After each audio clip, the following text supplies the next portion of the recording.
Halo semuanya, selamat pagi. Terima kasih sudah menonton tayangan video ini. Kali ini saya akan berjalan atau berwisata trekking ke Gunung Kelut yang ada di Kabupaten Kediri. Bagi teman-teman yang menonton video ini, jangan lupa like, komen, dan subscribe agar channel ini berkembang dan memberikan manfaat lebih banyak lagi.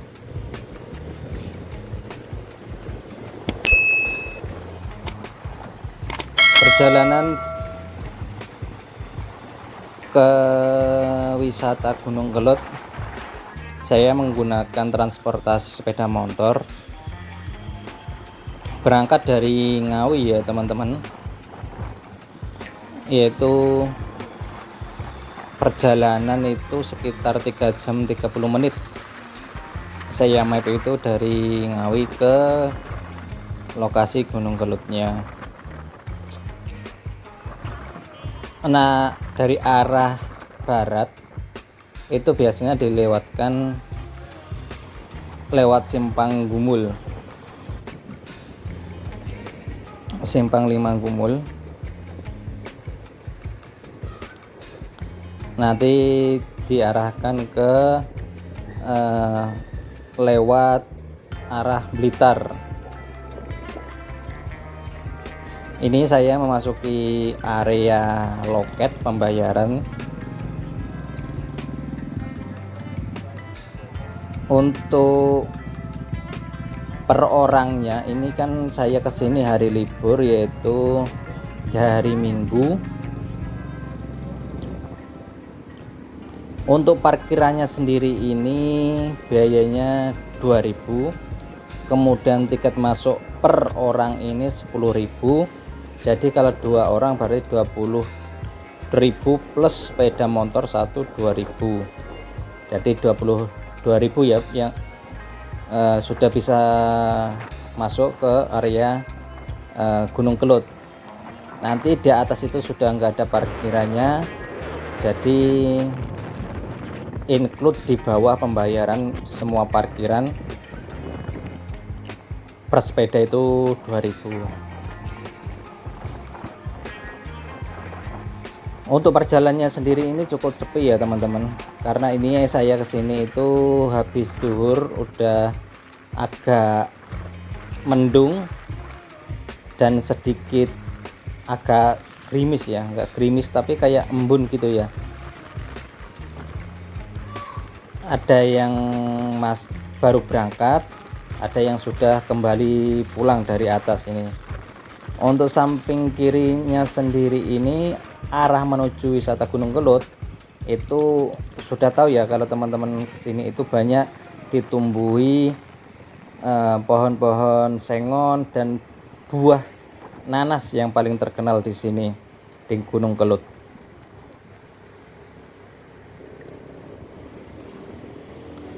Banyak sekali pohon nanas yang dibudidayakan oleh masyarakat setempat sebagai salah satu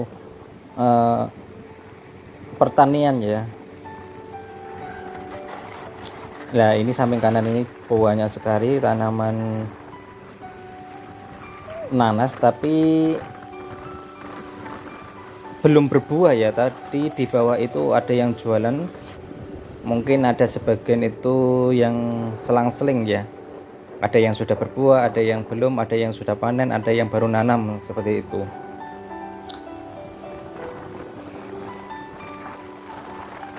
Itu di samping kanan adalah pos pantau Gunung Kelut, seperti panggung ya yang ada atas itu sebagai pos pantau.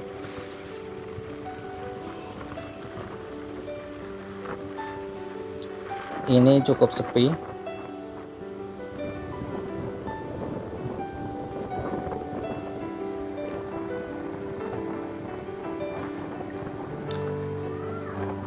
Gunung Kelut sendiri merupakan gunung berapi ya teman-teman di Jawa Timur yang hingga sekarang tergolong masih aktif. Secara geografis, letak Gunung Kelut ini berada di perbatasan antara Kabupaten Kediri, Kabupaten Blitar, dan Kabupaten Malang. Tapi secara administratif atau tiket masuk itu Gunung Kelut ini adalah milik pemerintah Kabupaten Kediri. Lokasinya itu kira-kira 45 km sebelah timur pusat kota Kediri dan 25 km sebelah utara pusat kota Blitar. Dan Gunung Kelut sendiri adalah salah satu gunung kelut yang masih aktif di Indonesia sejak tahun 1000 Masehi. Tercatat Gunung Kelut ini sendiri lebih dari 30 kali ya meletus dengan letusan terbesar berkekuatan 5 volcanic explosivity index atau VII. Letusan terakhir Gunung Kelut itu terjadi pada tahun 2014 silam ya teman-teman.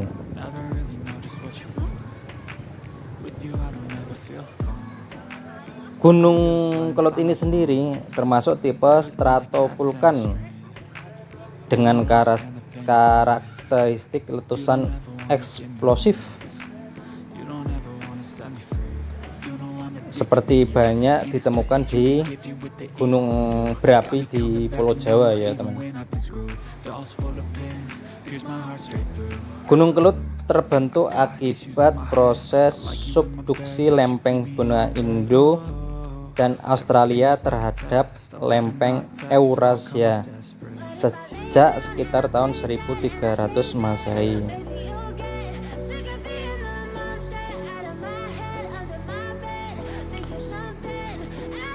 Untuk penjelasannya sendiri nanti saya selingi sama review tempatnya ya teman. Ini kita lagi di Gunung Kelut ya.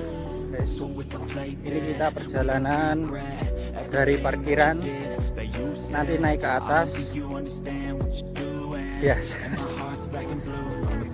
ngos-ngosan. Kalau ingin naik pakai sepeda motor itu biayanya 30.000 PP. Kalau jalan kaki itu 2 kilo dari batas kendaraan roda 2. Yeah.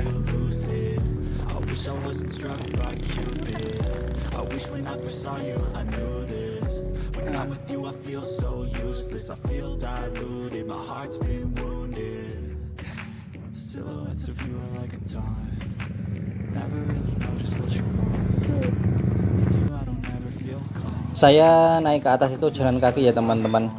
Kalau kalian ingin naik sepeda motor itu bisa membayar per orang itu 30.000 PP sampai ke kawah.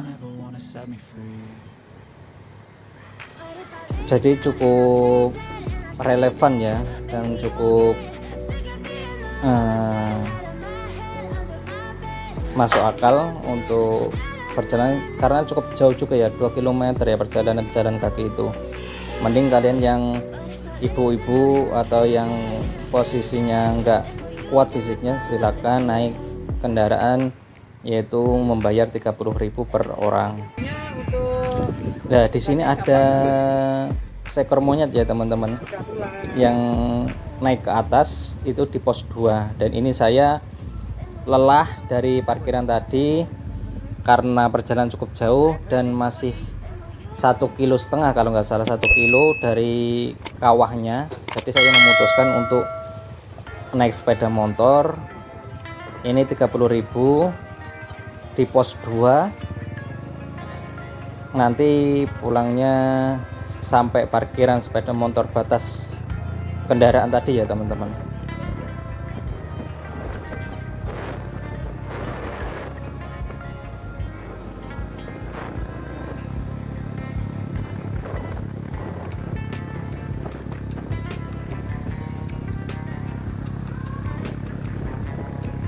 Sejak abad ke-15 letusan Gunung Kelut telah memakan korban ini lebih dari 15.000 jiwa ya teman-teman. Letusan Gunung Kelut ini pada tahun 1586 merenggut korban lebih dari 10.000 jiwa. Sebuah sistem untuk mengalihkan aliran lahar telah dibuat secara ekstensif pada tahun 1926 dan masih berfungsi hingga kini setelah letusan pada tahun 1919. Memakan korban hingga ribuan jiwa akibat banjir lahar dingin menyapu pemukiman penduduk. Ini untuk perjalanannya sendiri, ini jalannya makadam yang enggak cor-coran. Batas cocorannya tadi ada di sebelum ya tadi kan ada batasannya ya. Ini mulai ke kawahnya itu banyak bebatuan makadam.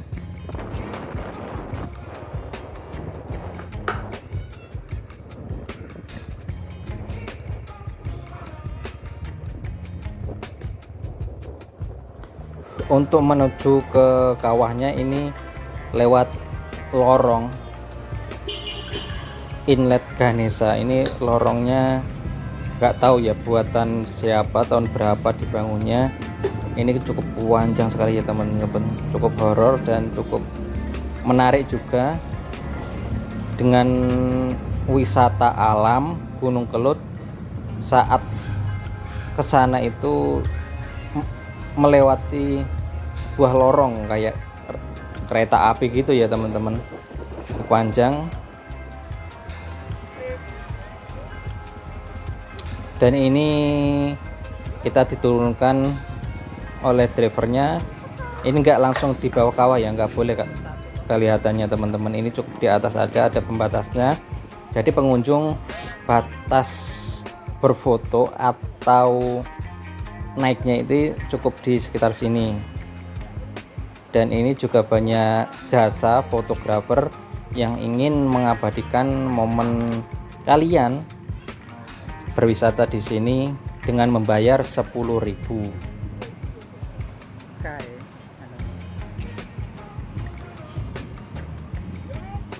Kemudian pada abad ke-20 Gunung Kelut tercatat meletus pada tahun 1901, 1919, 1951, 1956, 1990. Pola ini membawa para ahli gunung api pada siklus 15 tahunan bagi letusan gunung ini memasuk gunung ini. Jadi polanya itu 15 tahunan ya meletusnya itu, menurut para ahli itu.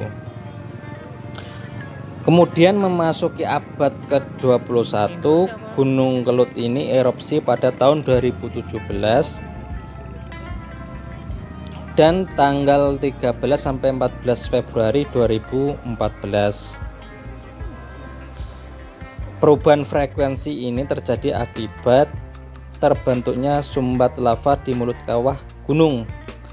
Hampir semua erupsi yang tercatat ini berlangsung singkat atau 2 hari atau kurang.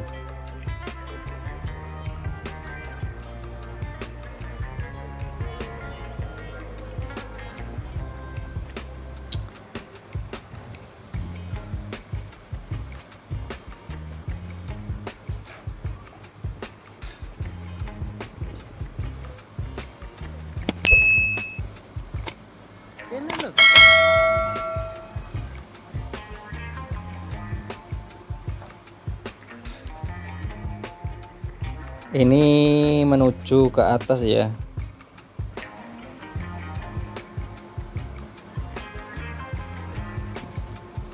Untuk foto-foto, jadi di bawah tadi ada juga jasa foto dan di atas ini juga ada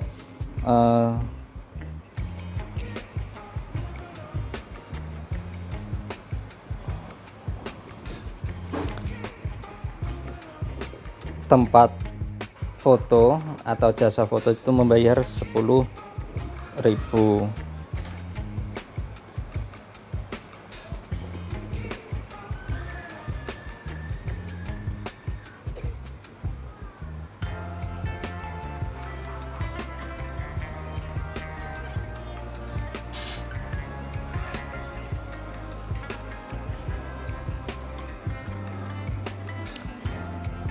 Adapun mitos yang beredar di masyarakat itu tentang Gunung Kelut ini sendiri ya, dan saya akan coba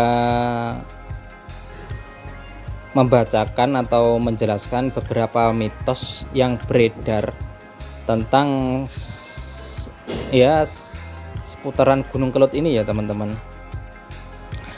Yang pertama ini tentang legenda Lembu Suro. Kisah pertama ini merupakan legenda Gunung Kelut yang paling populer ya, dan saya pun juga pernah mendengar tentang cerita ini ya teman-teman.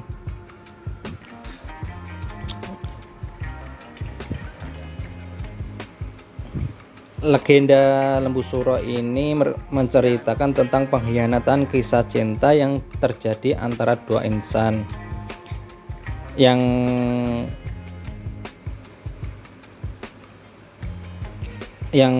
apa ya, yang bernama Dyah Ayu Pusparani.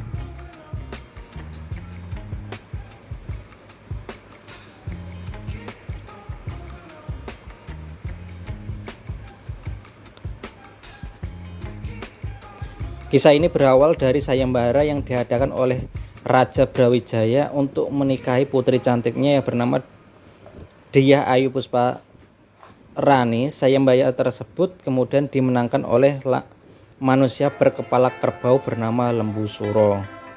Jadi Lembu Suro ini disimbolkan dengan manusia yang berkepala kerbau. Namun sang putri tidak ingin menikahi Lembu Suro sehingga membuat syarat berharap pernikahannya bisa gagal gitu. Sang putri menyuruh Lembu Suro untuk membuat sumur hanya dalam waktu 1 malam dan disanggupi oleh Lembu Suro. Namun yang terjadi justru sebaliknya. Sang putri kerajaan justru menyuruh prajurit kerajaan untuk menimbun Lembu Suro di dalam sumur yang ia gali. Sebelum tertimbun sepenuhnya, Lembu Suro yang murka membuat sumpah yang berisi orang-orang Kediri suatu saat pasti akan mendapatkan balasanku. Kediri, maksud Kediri ini Kabupaten Kediri ya teman-teman. Kediri akan menjadi sungai, Blitar akan menjadi daratan, dan Tulung Agung jadi daerah perairan dalam. Kemurkaan Lembu Suro dikaitkan dengan letusan Gunung Kelut ini.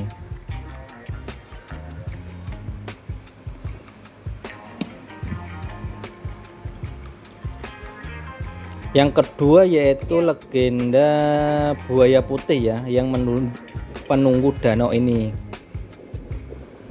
Mitosnya suatu ketika diceritakan terhadap dua bidadari di danau yang sedang melakukan tindakan asusila. Dewa yang melihat kejadian tersebut seketika murka dan berucap, "Kalian seperti buaya." Seketika itu pula kedua bidadari tersebut berubah menjadi buaya putih yang sampai saat ini dipercaya menunggu danau tersebut ya teman-teman. Ini mitos yang kedua. Kemudian mitos yang ketiga yaitu jalan misterius. Saat berkunjung ke Gunung Kelut, Anda pasti akan melewati jalan misterius yang terbuat dari kendaraan bergerak sendiri pada jalannya yang datar walaupun mesin dalam keadaan mati, yang dikaitkan dengan hal mistis. Menurut peneliti, ada medan magnet yang kuat sehingga dapat menarik mobil, namun masih menjadi pertanyaan kenapa mobil bisa bergerak sesuai arah jalan. Kemudian mitos yang keempat, keris Empu Gandring. Konon menurut kepercayaan karena keris ini memiliki aura jahat yang sangat besar dan dapat mempengaruhi pemiliknya, akhirnya keris ini dikubur di dalam Gunung Kelut. Konon keris ini direbut oleh Ken Arok dan digunakan untuk membunuh Empu Gandring, yang membuat keris tersebut semakin jahat di tangan yang salah. Keris tersebut yang menjadi penyebab terbunuhnya Ken Arok sendiri, Anusapati, dan Kebo Ijo. Kemudian yang kelima, ritual Gunung Kelut. Sesuai dengan legenda yang dipercaya turun-temurun, ritual ini diadakan oleh warga setempat pada setiap bulan Suro untuk menolak sumpah yang dibuat oleh lembu Suro dan sebagai rasa syukur kepada Sang Hyang Widi. Tadi beberapa mitos ya teman-teman yang saya sampaikan, ada 5 menurut kepercayaan masyarakat dan yang beredar, berita yang beredar di telinga masyarakat saat ini. Yang jelas kita nggak tahu ya teman-teman, ini cuma mitos dan kepercayaan. Kita saling menghargai, saling menghormati, apapun itu ya kita kembalikan ke kalian masing-masing ya. Menurut kalian relate enggak dengan apa yang terjadi? Mungkin bisa komentar, atau lebih tahu tentang informasi Gunung Kelot dan mitosnya bisa komen di kolom komentar di video ini. Mungkin itu aja yang dapat saya sampaikan ya teman-teman. Terima kasih sudah menonton video ini. Saya ucapkan terima kasih banyak. Kurang lebihnya saya mohon maaf bila ada kurang salahnya. Assalamualaikum warahmatullahi wabarakatuh.